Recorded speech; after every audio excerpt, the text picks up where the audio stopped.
امریکی اخبار کے مطابق صدر ٹرمپ ابھی تک ایران پر حملے کے حق میں ہیں، لیکن ان کا رویہ بدل بھی سکتا ہے۔ کچھ امریکی عہدیداروں کا یہ بھی ماننا ہے کہ صدر ٹرمپ پہلے حملے کا حکم دیں گے کہ جس کے بعد ایران کے ساتھ مذاکرات پر غور شروع ہوگا۔ تاہم اس کا یہ مطلب نہیں کہ جے ڈی وینس فوجی آپشن کو مکمل طور پر مسترد کرتے ہیں۔ امریکی نائب صدر کے علاوہ وائٹ ہاؤس کی پریس سیکرٹری کیرن لیوٹ کا بھی بیان سامنے آیا ہے۔ فاکس نیوز کو انٹرویو دیتے ہوئے کیرن لیوٹ کا یہ کہنا ہے کہ صدر ٹرمپ ہمیشہ سفارتکاری کو اولین ترجیح دیتے ہیں، تاہم اگر وہ ضروری سمجھیں گے تو فوجی طاقت کے استعمال سے نہیں ہچکچائیں گے، اور اس حقیقت سے ایرانی حکومت بخوبی آگاہ ہے۔ ابھی تک یہ واضح نہیں کہ صدر ٹرمپ فوجی طاقت کا استعمال کرتے ہوئے کیا اقدام اٹھائیں گے، مگر امریکی اخبار دی نیو یارک ٹائمز لکھ رہا ہے کہ امریکہ ایران کے جوہری پروگرام اور بیلسٹک میزائلوں کے ٹھکانوں پر حملہ کر سکتا ہے۔ اس کے علاوہ سائبر اٹیک اور ایران کے داخلی سیکیورٹی نظام کے جس میں پاسداران انقلاب اور ایران کی والنٹیئر پیراملٹری ملیشیا جیسے بسیج امریکی ہدف ہو سکتے ہیں۔ امریکی متوقع حملے سے متعلق بی بی سی نے لکھا ہے کہ صدر ٹرمپ کے لیے یہ فیصلے کی گھڑی ہے۔ 10 دن قبل انہوں نے کہا تھا کہ امریکہ ایران مخالف مظاہرین کی مدد کے لیے تیار ہے اگر ان کے خلاف تشدد کا استعمال کیا گیا، لیکن ابھی تک صدر ٹرمپ نے فیصلہ نہیں کیا، مگر اتنا ضرور کہا گیا ہے کہ ان کے پاس چند بہت مضبوط راستے موجود ہیں۔ بی بی سی لکھ رہا ہے کہ گزشتہ سال امریکی بمبار طیاروں نے امریکہ سے اڑ کر ایران کے جوہری تنصیبات کو نشانہ بنایا۔ امریکہ ایک بار پھر ایسا ہی کرے گا یا پھر ایرانی حکومت کو نشانہ بنائے گا، یہ واضح کرتا ہے کہ واشنگٹن کے پاس اہداف کی کمی نہیں ہے۔ بی بی سی کے پارٹنر نشریاتی ادارے سی بی ایس نیوز نے پینٹاگون ذرائع کا حوالہ دیتے ہوئے کہا ہے کہ اس بار حکمت عملی میں خفیہ طریقے بھی شامل ہو سکتے ہیں،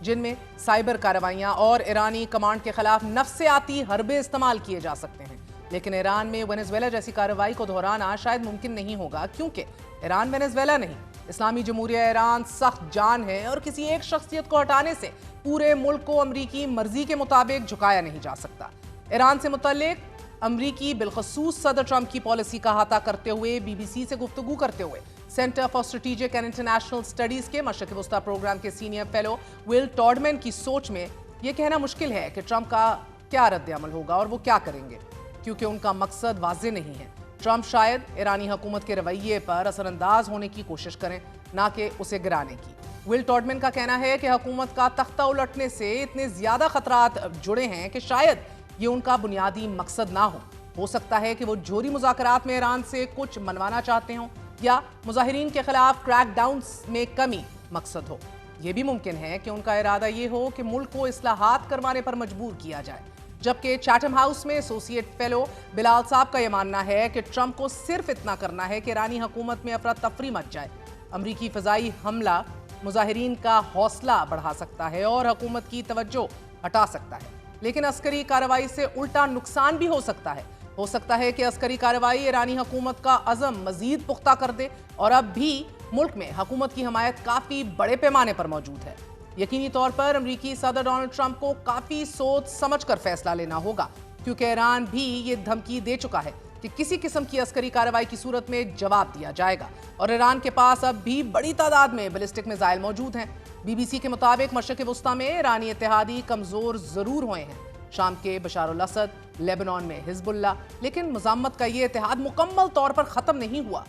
یمن میں حوثی باغی اور عراق میں موجود عسکری گروہ کارروائیاں کرنے کی صلاحیت آج بھی رکھتے ہیں۔ ایرانی نژاد معروف تجزیہ کار، لکھاری اور پروفیسر ولی نصر نے الجزیرہ سے گفتگو کرتے ہوئے ایرانی مظاہروں کو لیڈر لیس پروٹیسٹ قرار دیا ہے۔ ان کا یہ ماننا ہے کہ ابھی یہ کہنا قبل از وقت ہے کہ یہ احتجاج کب ختم ہوں گے، کیونکہ اگر ایک شہر سے حالات قابو میں ہونے کی خبر سامنے آتی ہے تو دوسری شہر سے آنے والی خبریں انتہائی تشویشناک ہوتی ہیں، اور اس کی وجہ یہ ہے کہ احتجاج غیر منظم ہے، کوئی مظاہروں کو لیڈ نہیں کر رہا۔ یہی وجہ ہے کہ ابھی تک حکومت انہیں کنٹرول نہیں کر پا رہی۔ اب ایک جانب امریکی دھمکیاں ہیں تو دوسری طرف بھارت میں موجود جرمن چانسلر نے کہا ہے کہ موجودہ ایرانی حکومت اپنی رٹ ہو چکی ہے اور ایرانی قیادت اپنے انجام کے قریب پہنچ چکی ہے۔ فیڈرک مرز نے یہ کہا ہے کہ اگر کوئی حکومت صرف تشدد کے ذریعے اقتدار میں رہنے کی کوشش میں ہے تو وہ عملی طور پر ختم ہو چکی ہے، اور میرا یقین ہے کہ ہم شاید اس حکومت کے آخری دنوں اور ہفتوں کا مشاہدہ کر رہے ہیں، جبکہ ایران پر ممکنہ امریکی حملے پر مشرق وسطی سے پہلے اسلامی ملک یعنی کہ قطر کا بیان بھی سامنے آ چکا ہے۔ قطر کی وزارت خارجہ کے ترجمان کا یہ کہنا ہے کہ ایران امریکہ کشیدگی خطے اور پوری دنیا کے لیے